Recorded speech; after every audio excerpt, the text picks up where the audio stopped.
Good afternoon, everyone. Welcome to office hours for April. I'm Gail Hoagland, and we will be covering an agenda that includes some welcome and introductions, a reporting update, KPMG update, and general SLFRF updates, and of course, question and answer time. Feel free, if you have questions along the way, to enter them in the chat. And actually, we have a number of different updates, but they should be fairly brief. So we should be able to get to all of your questions that you may have. And we'll probably stop a couple of times and let you ask questions that are just burning questions that you need answers to. So let's get rolling. Joining today is Stacy is with us from Washington, D.C. And the rest of the OSC compliance team, Ernie and Allie, are joining us as well. And they'll probably be asking some of your chat questions that I can't see, and answering some of the questions along the way as well. So let's get to the reporting update. As a reminder, exact reporting deadlines are communicated every quarter because they do change from time to time, but generally fiscal reports are due within 10 days to OSC. This quarter, the fiscal reports were due by April 8th. And generally, performance reports are due within 20 days of the end of the calendar quarter. This month, which covered January through March, they were due to OSC by April 18th. The reporting team always makes sure that the deadlines for that quarter are posted onto the OSC website, and make sure that you submit them to the mailbox. Reach out to your reporting specialists if you have questions, and a list of those contacts can be found on the OSC website. And if possible, get them in early, because you can only imagine the number of reports that are coming into them, and they have a pretty tight deadline for turning it around. The next quarterly report period covers April 1st through June 30th. And don't forget closeout for funding that's not moving into the next fiscal year. And as a reminder, there are trainings and on-demand videos on our website. Is Trinka back with us? Yes, I'm here. Great. Do we have any reporting questions? So I actually have one for my coworkers. Corey Evans and I were at Corey's at DHE. We were talking about the fact that some of their foundations have reported expenditures, but DHE has not actually paid those expenditures yet. I think that they're still going to be considered an obligation. Reporting team, do you agree with that, or am I wrong? So is Corey on the line? He is. I am, yes. Hi, Corey. So they have requested reimbursement from you, or just is that, but you have not made the expenditure outside of the state to pay them? That is my understanding, correct. yes, then I would say Catherine's right. It still is an obligation as far as the state goes and not an expenditure. Thank you. Mhm. Great. Thanks. Any other reporting questions?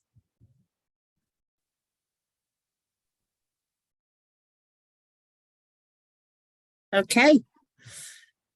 We'll move along. KPMG update. Thank you all very much for your participation in the initial kickoff and the agency meetings with KPMG. There were a lot of very robust discussions, which helped KPMG get to know what projects are underway with state funds and SLFRF funds. Soon, all of you, each agency will receive a summary document of those initial meetings, along with a department risk assessment. Risk assessment will help to incorporate the document request list, which will streamline the whole process. The risk assessment activity is going to help guide KPMG's next steps in the engagement, which involves specific monitoring plans and risk profiles. The monitoring plans will be driven by the results of the risk assessment activities and shared with departments prior to the start of monitoring activities, so there's not going to be any surprises. We certainly have heard concerns about the engagement impact on closeout activities, and I can absolutely assure you that the engagement process has taken that into account. So as a reminder, the OSC's engagement with KPMG for SLFRF is a multi-year effort to ensure compliance with all SLFRF guidelines and requirements. So there is plenty of time for the engagement, and it will not impact you in terms of your closeout activities. Yesterday, the ROs, OSC, and KPMG held a meeting to discuss AMI. Basically, KPMG discussed the fact that AMI is a tool to use when looking at impact and disproportionate impact. But it's just one of a number of tools that the final rule provides for looking at those factors.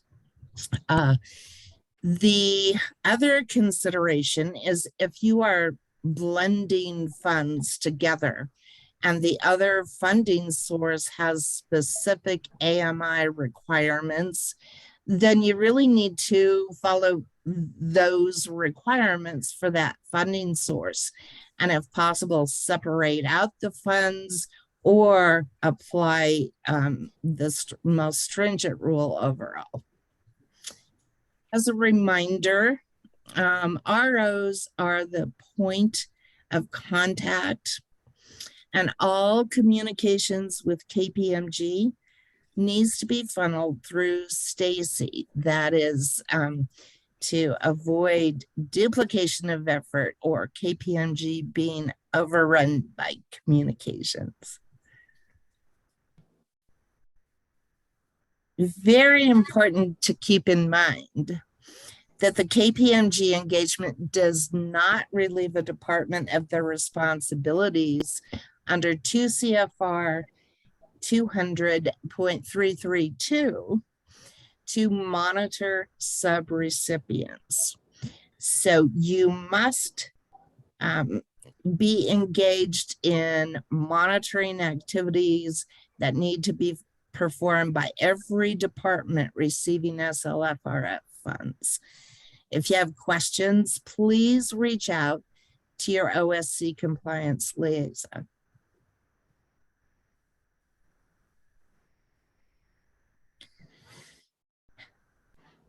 We will be soon putting out a resource document for guidance regarding SLFRF. We'll send a communication out to let you know when it's been posted to the OSC ARPA website. And we encourage you to spend some time with it. We hope it will help you and guide you through any issues that you might be pondering about. Well, the final rule indicates pre-award costs are allowed back to the date the federal legislation was enacted. Please note that the state constitution and fiscal rules do not allow for pre-award costs. Per state rules, the start date is considered to be the date a contract or agreement is signed. We've had a couple of questions about this, so we want to make sure that that's clear as it relates to your SLFRF funds. Please feel free to reach out to your OSC compliance liaison if you have any questions at all related to pre-award costs or start dates. Last legislative session, everybody was playing scramble and catch up around SLFRF funding. To prevent that, the governor's office has created a new process that promises to be streamlined and much smoother. This process will include the eligibility documentation, spend plans, and determined expenditure categories up front. That should save a whole lot of time and effort and a lot of trying to figure things out after the fact. As a reminder, next Thursday, the 28th, we will be hosting a 2 CFR 200 training. The Zoom link can be found on the OSC ARPA website under the Training and Communication tab. That training will be recorded and posted to the website. And in addition to that, we'll be recording individual sections of the larger training as micro trainings, and those will be posted to the website as well. So that means we encourage you to visit the entire training. But if you need further guidance on monitoring, for instance, then you can watch the micro training that is specific to subrecipient monitoring. So we hope you find those helpful. I see there's some chats. Gail, it looks like, Go ahead, Ellie. I was just gonna say, it looks like Stacy replied to the first question, and I just added the training and communication tab in there so people could easily click on it and sign up. Great.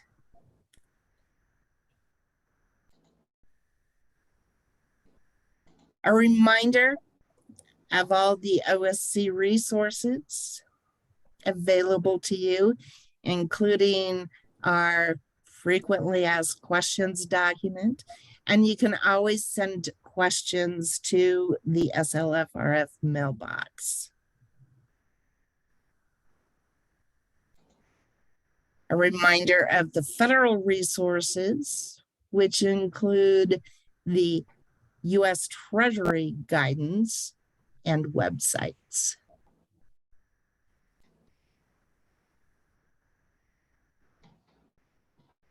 Okay, what other questions are there? I promised you this was going to be a short one.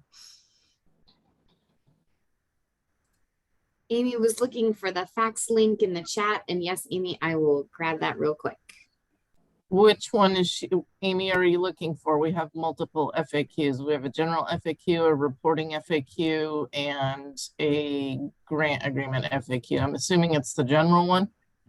Sure, unless I'd also take the what was the second one that you mentioned? Sorry. Reporting, and then grant agreement. It's under we'll put all three of them in the chat, but Thank you.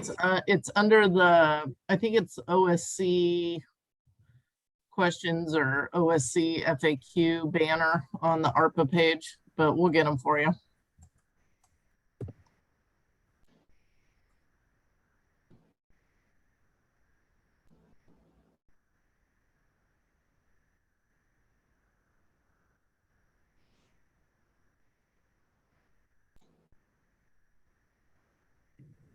Any other questions?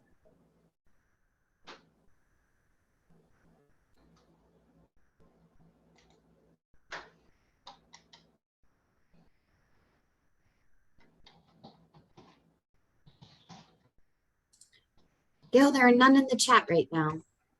Thank you, Allie. I had a question that's in the chat. It might have gotten lost up the line though. Can you guys hear me? Yes, go ahead. So we had a question here. We were looking at the uniform guidance, and we have a proposal to do some spending that probably falls into the kind of category of participant support costs. And in the uniform guidance, that requires prior approval from the Fed. And we weren't sure how that would happen with these funds. Have you guys had that question come up before or not?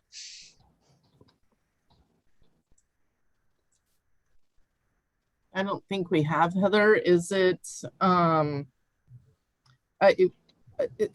what I've heard this week, there's no like prior approvals needed from the feds on anything as long as it falls within that performance period. So after you've got signed agreements, whatever, then you should be okay. But we can double check that just to make sure. Yeah, I mean, this was kind of cross-referencing the uniform guidance, and you know, specifically in the uniform guidance there, they say you need, you know, prior approval. And so Dave and I were just, I mean, typically with a grant, you would have, you know, a person you could call at the Fed, but we weren't sure how it might work with SLFRF. So yeah, no, in fact, I was in a session. Honestly, I can't remember if it was this morning or yesterday. Time zones are catching up with me, but they were talking about no prior approvals needed for SLFRF. But you know, I mean, it wasn't specific to something like support, you know, participant support costs. But you know, I think really the key piece is, you know, because we've had, as Gail was mentioning, a ton of questions about period of performance and the issue of, you know, the state statute, and we have to, you know, we have to have some kind of commitment voucher in place before we can pay things, so there's no pre-award costs. You know, and so that's we've had that discussion a lot, but I think as long as you're falling within, you know, the period of performance of your sub grants or whatever, you should be okay. But we can, as a team, we can, you know, double check that and just to make sure and get back to you. yeah, I mean, we just don't want to get sideways with any of it, but it's easy if we don't really have to get prior approval. So I appreciate it. Yeah, just get back to us when you can on that, Stacy. Thank you.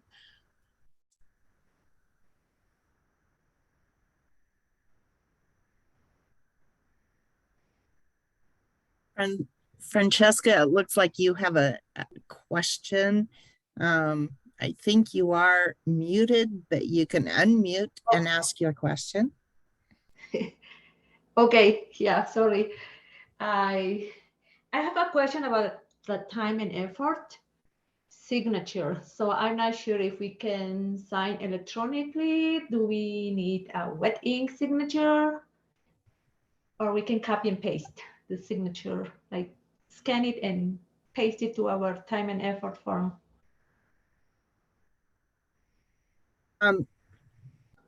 Stacy, you want to take that one? I mean, fiscal rules right now do allow for electronic signatures.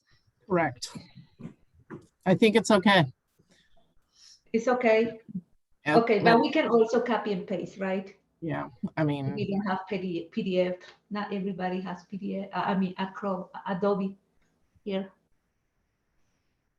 I think that's okay. I mean, Gail's right. I mean, we do allow electronic signatures now, so. Okay. Great, thank you very much. Sure. Any other questions? Gail, I had another one. Sure, Heather. We've got kind of an odd situation here. We're starting some contracts with the IT infrastructure money that we just got through a supplemental process. And one of our contract writers is writing what I guess basically is going to turn out to be a master task order contract. And I hadn't really seen a template that was ARPA related. So I'm not sure if there's any kind of guidance out there, or if any of the other agencies have dealt with kind of a similar situation. So it's not an intergovernmental agreement and it's not a grant agreement, but it's a little bit different. So, I mean, we can take that offline to Stacy if you want to, but I just thought I'd ask now. I think we will need to take that offline. We need to rope in your CCU rep, which, who is that, Heather? Is it, the CCU has had a couple of vacancies in the last 3 weeks, so I know they're just completely swamped. But let's definitely take that one offline. We'll try to get that discussion moving quickly for you. Yeah, and I can rope in the staff here in our CMU that are kind of dealing with it. So Okay. yeah, I'll ping you later on that, Stacy. Thanks for that.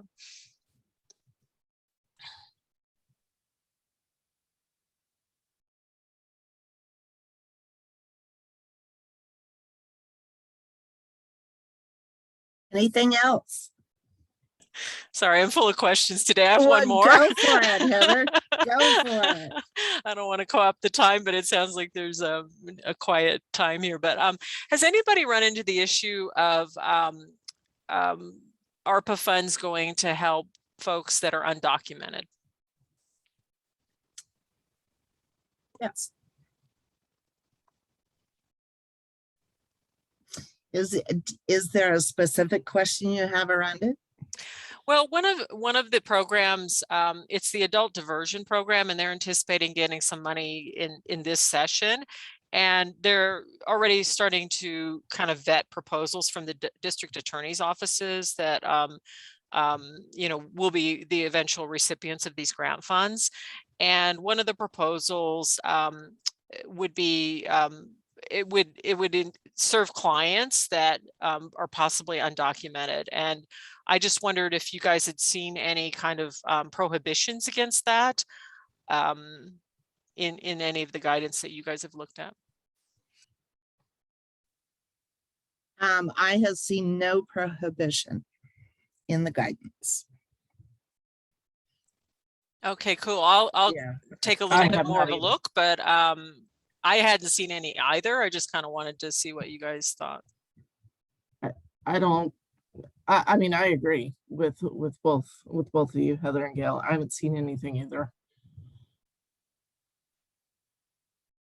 Wonderful. Thanks for that. It's a good question to raise, and I know we've gotten that question from others as well.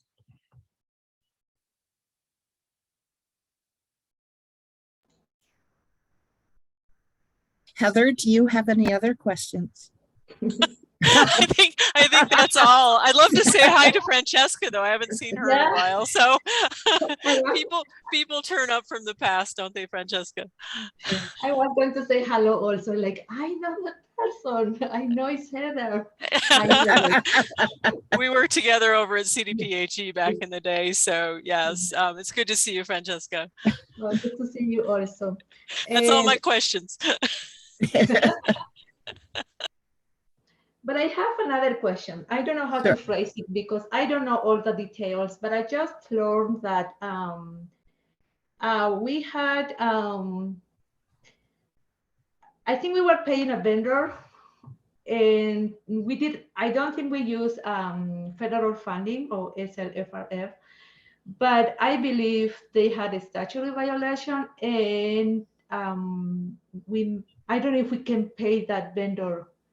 They did work for My Colorado, and but I don't know if we can pay it knowing that there is an SV. This is for an SV. I think everything falls within the period we receive the grants, but being an SV, I'm not sure if we can do it.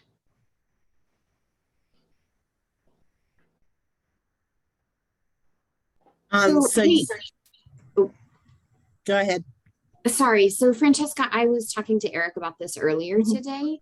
It's a pretty complicated situation because it looks like there's some conversation about, having used state funds before and then transferring it over to SLFRS funds mid-project with a task order that would be dated prior to the use of SLFRF funds. So it may be worth digging into the details a little bit and would just sort of reinforce Gail's message earlier that federal funds and specifically SLFRF funds cannot be expended prior to the execution date of the contract. But I do know a little bit about that one, and it is super complicated. So it would be hard to give a pat answer, I think. Wouldn't want to lead you down the wrong path without having a larger conversation. Okay, thank you, Ali, because that's what I'm trying to do to figure out. I requested a meeting and trying to get all the documentation, like the task order, PO. Yes. I didn't have anything, and I would like to gather this documentation and see the dates, and then maybe talk with you later. But now I have nothing. That's the reason I said I don't know how to phrase the question because I don't have a lot of details, but I'm going to work on it. I love it. I think you're on the right path. For sure. I'm sorry it's sort of a non-answer to your question, but I think you're on the right path in terms of gathering as much documentation as you can. And then we'll figure out what happened and see what the next steps might be. Okay, that sounds good. Thank you very much. Thanks, Francesca. You're welcome.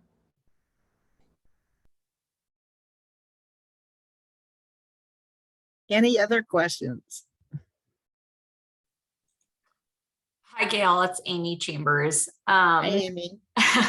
I already, you responded actually back. I was just wondering, since Ali's here, if there had been any more talks internally about eligible beneficiaries under 2.10 expenditure category, just how that could potentially conflict with the guidance that we've already been giving out to our local areas that eligibility is 16 plus, and eligible beneficiaries need to be those that are looking for full-time work. So it's unlikely those that are 16, 17, maybe 17 would be in that group of people.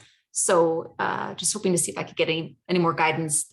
There's a lot of talk happening on this side that I'd like to be able to advise people appropriately. Sure. Ali, you want to take that one? I was so hoping you would. Not gonna lie. So Amy, yes, actually, so in answer to your question, we've been having tons of conversations about it on our end. What looks like may have happened is that that those programs that you're talking about got caught in the transition between, the guidance was sent out under the interim final rule, but the actual, but the final rule really sort of clarified some of the requirements. And so we are having, it's, again, I'm just all about non-answers today, one to Francesca and one to you. So it is, it does look like that's what happened, right? So initially the information that you gave out was accurate as it relates to the interim final rule, but the final rule came out and sort of clarified and solidified their requirements that don't appear to be as flexible as the interim final rule. So next steps is still a conversation that we're having right now. Gail, would you add anything to that? No, I think you summarized it. Darn it. Do we have any idea when you think an answer might be had? I think the larger concern is that these grantees from our workforce centers are ready to, the agreement has been made, even if the contract hasn't been completely formally executed, the agreement has been made that would serve people in that 16 through 18 range. And there's just concern how many modifications could be made, or just how that will work, if that be in compliance, what that means for them. Gail, did you want me to take a crack at that one? Go right ahead. Yeah, so Amy, I'd suggest that they hold off on contracting. So there was a provision that would allow for interim final rule some flexibility to apply the interim final rule versus the final rule. But unfortunately, without it, that's sort of for executed contracts. If they executed them back in October and needed some time to clean them up, that's not really for newly executed contracts. And so programs need to be compliant with the final rule. And so there may need to be some cleanup that happens. And I'm sorry, I know that is not the best, that's not the ideal answer. At least that can help. Can you remind me when the final rule was executed? I think it was January. Was it January 31st? I'll double check for you and I will let you know. Thanks. It went into effect in early, like April 4th. April so 1. April 1 or 4, yeah. Yeah. April 1, okay. April 1, 2020. Okay, that will help just to make sure which contracts they need to be, what's going on with what. So information I can give them better, but thank you. Yeah, and if there are contracts that are already executed that they feel like are potentially ineligible, just let us know. Yeah, just let us know about that. We can have maybe a more expansive conversation if you feel like that's a concern. Sure, I'll get that out. I'll try to see what I can do on my end with reaching out to folks and seeing if anyone can identify or flag those contracts that might not qualify with this eligible beneficiaries anymore. Yeah, sounds great. Thanks, Amy. And Amy, just so you know, the final rule kept a lot of the interim rule provisions, but it did change some things like expenditure categories, etc., and clarified a lot of the kind of mushy eligibility, for lack of a better word. So just so you know, you aren't the only one out there kind of struggling with, well, now what do we do? Thanks. I don't know if that makes you feel any better. Solidarity, right? Yeah. Misery does love company. Okay, any other questions at all?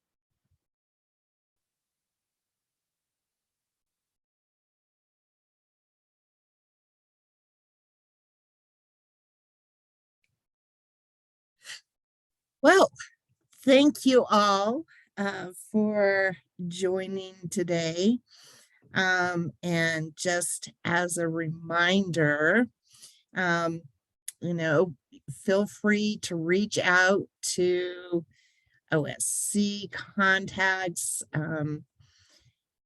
your compliance liaison, the reporting team at any point in time. We're here to assist you and try anyway to answer all of your questions. And if we don't know the answer, we will find out for you. So thank you again for being here. And a reminder, the next meeting will be May 19th at 3 o'clock. See you then. Thanks, Gail. Thank you. You.